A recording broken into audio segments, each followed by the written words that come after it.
Welcome back to our favorite town of Sweet Valley for a particularly bad book. This one is Jessica and the Earthquake. It was published in January of 1994 and is book 75 in the series. It is also the worst book in the series, at least so far. And why this book is so bad. This is basically a redo of book 70, Psychic Sisters, but all Jessica, all the time. Oh boy. So much like that one, the main plot here is that Jessica comes up with a complete cockamamie idea and brags to everyone that she meets, and somehow things conspire and it actually comes true. So she is spared the humiliation of being embarrassed. Can you imagine? So obviously it's the earthquake in this one. Let me just read page 1 for the entire story. Jessica Wakefield opened her eyes. There was a loud rattling noise coming from the bookshelf above her head. For a second, she thought there must be a mouse up there, and she pulled her covers over her head. Then she heard the lamp on her bedside table shake too. What's going on? She wondered, sitting up. She rubbed her eyes and looked at the alarm clock. It said 3:42 in the morning. What in the world was she even doing awake at 3:42? She didn't have to be awake until 7. Never mind that the cover says 3:46, and there's no shelf in the picture. Suddenly, the rattling stopped. It was probably just a garbage truck making the house shake, she decided, snuggling back under the covers. They were always out in the middle of the night. She yawned, curled up into a ball, and fell back asleep. That is the entire event. Until she hears that there had been a very slight earthquake in Sweet Valley the night before, and she takes her experience of a garbage truck and spins and exaggerates it to it was a massive earthquake and everything was shaking and she just barely saved her unicorn sculpture from getting shattered. And there's a crack now in her wall, and it wasn't just that, but she'd had a really funny feeling beforehand, like she could predict when it was going to happen. So of course, Lila, who is not actually her friend, Lila's particularly nasty in this book. So Lila calls her bluff and says, well, if you can predict earthquakes, when's the next one going to be? Never mind that Sweet Valley hasn't had even the slightest tremor in 20 years. So this is page 36. Lila's always terrible, but this is really bad. And here's Janet. I'm 35, actually. Janet. It says right here in the newspaper that a 3-point earthquake on the Richter scale would be barely felt by people indoors, especially if they're on the upper floor. Janet goes on, and it would have to be a 4 or 5-point one in order for dishes to rattle and for things to fall over, the way Jessica said they were. Lila, I knew it. I knew she was lying. She doesn't know what she's talking about. She just wants attention, as usual. As usual, Janet agreed. Lila flipped her long hair over her shoulder. We need to think of a way to show everyone what a fraud Jessica really is. This is her best friend. So they have a big party at Lila's on a Thursday night, because that's when Jessica says it's going to be. And let me see. I also have marked page 121. Obviously,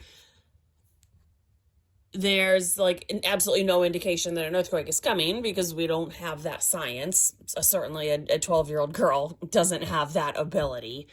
But wouldn't you know, they have this party, and yes, there is an earthquake that happens while they are at the party.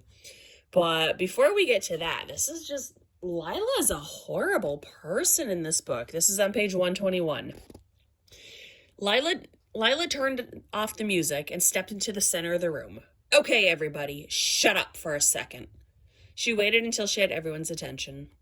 Listen, I realize you're all really disappointed, Lila said to her audience, trying to look sincere. Jessica Wakefield had convinced us that there would be an earthquake tonight, and we were all counting on it. She heard grumbles of agreement from the crowd.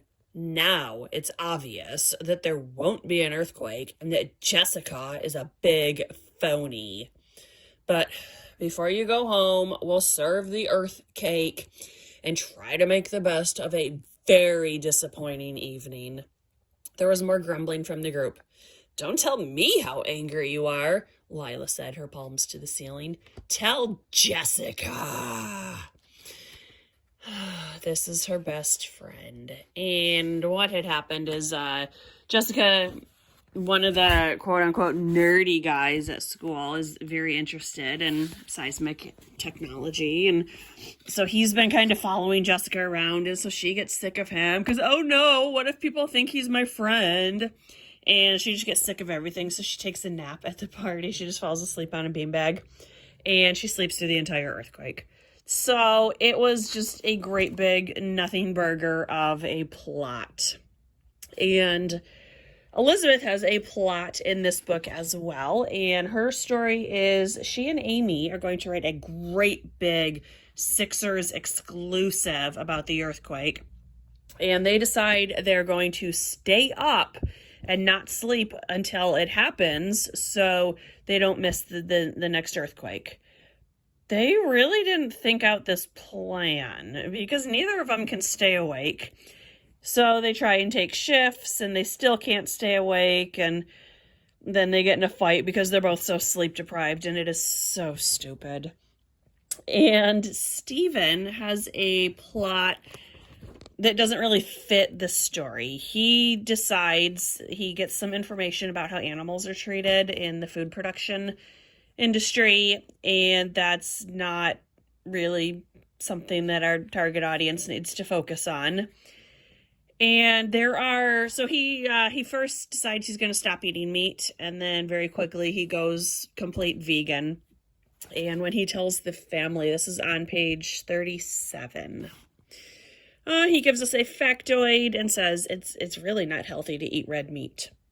Well, I agree that it's healthy to cut down and not eat very much of it, but that doesn't mean you have to ban it entirely from your diet, Mr. Wakefield said, putting a slice of roast on Elizabeth's plate. I do, Stephen said. I've decided to give up eating all meat, actually. Mrs. Wakefield dropped her fork onto her plate with a clatter. What? Are you serious? Elizabeth said. And it's completely over the top reaction. And his parents and his girlfriend both tell him that he's going way overboard, and if he wants to eat less meat, that would be good. But going from all burgers all day to complete vegan overnight is not a particularly effective way to make that big of a lifestyle change. But it is kind of funny that every time he tries to cheat and eat, a burger or some cheese or dairy milk, he's not having anything, that someone always catches him. And so he winds up eating tofu or rice cakes or something that he doesn't want. And by the end of the book, he realizes that, yeah, all these people were right. And I can't go full vegan overnight. Maybe I could work into it, or maybe we could have like one meat-free Monday or whatever, but that story doesn't really fit in with the earthquake story, and I didn't find it particularly funny because I don't like reading factoids about how chicken are treated and how cattle are treated, and I don't like to think about or to read about those topics, and I'm sure our 8 to 10-year-old target audience does not particularly enjoy that topic either. So this one had Jessica main character syndrome, and Stephen was getting very close to Dawn Saves the Planet. So this book is very bad. It's very bad. It actually took me months to read, and I just finally came back to it because Francine Pascal passed away this week.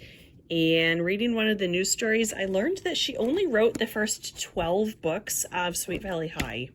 So I knew she used a lot of ghostwriters, I didn't realize that she wrote basically none of these books. She wrote 12 of the main books, and there were well over 100 in that series, like 130, 140 in this series, and however many in the kids series. It makes me wonder, is she getting residuals for every one of these books simply because she came up with the idea and put her name on the first one? I believe she also wrote Sweet Valley Confidential, which was not good. I'll get to that one as well after I finish this series. The next book in this series is number 76, Yours for a Day. What will happen when the unicorns donate themselves for charity? It sounds potentially promising. They're raising money for Children's Hospital that Mandy has recommended they do, but it's a unicorns-focused book, so not quite sure I'm ready for another Jessica book. This one was Jessica and the Earthquake. If you liked Psychic Sisters, you'll probably like this one. If you like Jessica drawing attention to herself and exaggerating, you'll probably like it. If you've had quite enough of Jessica by this point, go ahead and skip it. It is Jessica and the Earthquake, book 75. Thanks for watching. Bye.